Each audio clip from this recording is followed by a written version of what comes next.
ஹாய்ப்பா, இன்றைக்கி நம்ம பூண்டு கஞ்சி பார்க்கலாம். ஓகே, வீடியோவில் போகலாம். அரைக்கப்பு அரிசி, அதுக்கப்புறம் ஒரு 10லேருந்து 12 பல் பூண்டு, கொஞ்சமாக வெந்தயம். உங்களுக்கு காய்ச்சி அடிச்சிச்சு அப்படின்னா நீங்கள் இதில் ஜீரகம் மிளகு போட்டுக்கிறங்க, கொஞ்சம் உப்பு போட்டுக்கிறங்க. தண்ணி ஒரு 3 கப்பு வைக்கலாம், இல்லை 4 கப்பு கூட நீங்கள் வைக்கலாம். ஒரு 2 விசில் போடுங்க, இல்லை 3 விசில் போடுங்க. அதில் அப்படியே அந்த அரிசி ஃபுல்லாக எல்லாமே நல்லா நனைஞ்சிரும். அதை ஏதாவது கரண்டியை வச்சு நச்சு விட்டுக்கிறேங்க. ஓகேயா, நான் அந்த முட்டை அடிக்கிறத வச்சு நச்சுக்கிறேன். நல்லா நஞ்சிருச்சு. இப்போ ரொம்ப திக்காக இருக்குது, இது சாப்பிட முடியாது. கொஞ்சமாக ஹாட் வாட்டர் ஊற்றிக்கிறேங்க.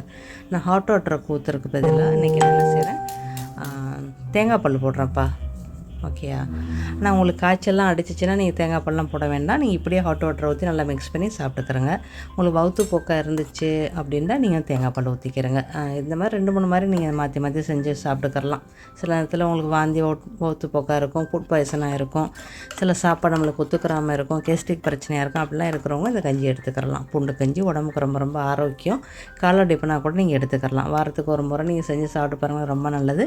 அந்த திக்னஸ், கஞ்சியோட திக்னஸ் உங்கள் டேஸ்ட்டு தக்கன, உங்களுக்கு தக்கன நீங்கள் வச்சுக்கிறங்க. ஓகேயா, இதில் உங்களுக்கு காய்ச்சி அடித்தா மட்டும் நீங்கள் இதில் ஜீரகம் மிளகு மட்டும் போட்டு வேக வச்சுருங்க. அவ்வளோதான். இதுதான் பூண்டு கஞ்சி, சுடுகஞ்சி. ஓகே, கண்டிப்பாக ட்ரை பண்ணி பார்க்குறீங்களா?